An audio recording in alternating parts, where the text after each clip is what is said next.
Hi friend, नमस्कार। तर चला, माझ्या नवीन एका रेसिपीमध्ये तुमचे खूप सारे स्वागत आहे। तर चला, आपण घेतलेला आहे इथे 1 वाटी बेसन पीठ, त्यामध्ये टाकलेला आहे एक छोटासा बारीक कापून कांदा। तर बघा तुम्ही, मस्तपैकी एवढं छान होतं ना, हा चीला खूप छान होतो। आणि याच्यात टाकलेले आहे हळदी आणि धनिया पावडर आणि ती मिरा पावडर आहे, थोडीशी धनिया पावडर आणि मिरे वगैरे एकठी केलेली आहे मी। चिली फ्लेक्स टाकलेली आहे, चवीनुसार तिखट टाकून घेतलेलं आहे, मीठ टाकायले चवीनुसार मीठ टाकून घ्यायचं आपल्याला। हे छानपैकी थोडंसं कालून घ्यायचं। कालून झाल्याच्या नंतर ह्याला ना आपल्याला अर्धा पाऊण ग्लास पाणी टाकून घ्यायचं। थोडंसं पतलं बनवायचं, याला जास्त घट्ट नाही बनवायचं।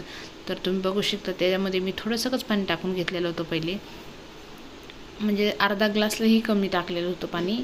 एकदम थोडंसं पाणी टाकून घेतलं, त्याला एकदम चम्मचने थोडंसं एकत्र करून घेतल्याने केलं। आणि नंतर रवीनं छानपैकी त्याला फेटून घेतलेलं आहे, तुम्ही बघू शकता। आता ही रवी घेतलेली आहे मी, याला ना मी एका हातात कॅमेरा पकडलेला आहे, कारण ना ट्रायपॉडनी ना थोडंसं असं निष्ठायची भीती वाटते, ट्रायपॉडला काहीतरी प्रॉब्लेम आल्यामुळं। तर चला, मी हातात पकडलेला आहे कॅमेरा, आणि बघा एवढं पतलं मी बनवलेलं आहे। तर चला, आता याला आपण ना तवा ठेवला होता मी गॅसवरती गरम करायला, त्यावरती मी छानपैकी तवा पुसून घेतलेला आहे। पहिले तवा पुसून घेतल्याच्या नंतर ना मी ह्यावरती टाकून घेतलेलं आहे आपलं ते बेटर।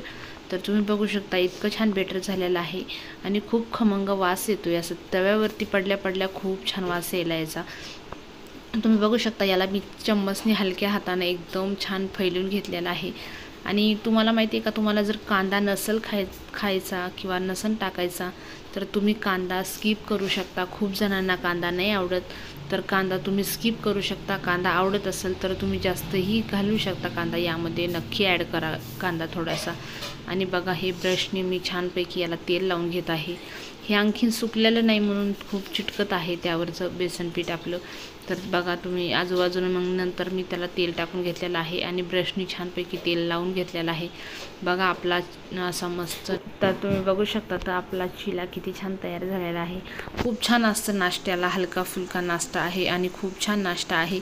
तर चला, तुम्ही नक्कीच बनवून बघा हा, आणि नाश्त्यासाठी खूप छान पदार्थ आहे, झटपट होतो पण आणि खूप टेस्टी पण लागतो। त्यासोबत तुम्ही सॉस खाऊ शकता, हिरवी चटणी बनवली तर खाऊ शकतात, किंवा टॅमॅटोचं चटणी घरी बनवून, मी तुम्हाला एका याच्यात टॅमॅटोची चटणी बनवून दाखवलेली आहे, तीही बनवून घेऊ शकतात। दुसरा पण आपण बनवून घेतलेला आहे, आणि तिसरा जो होता ना छोटासा, मी तुम्हाला तो दाखवलाच नाही आहे।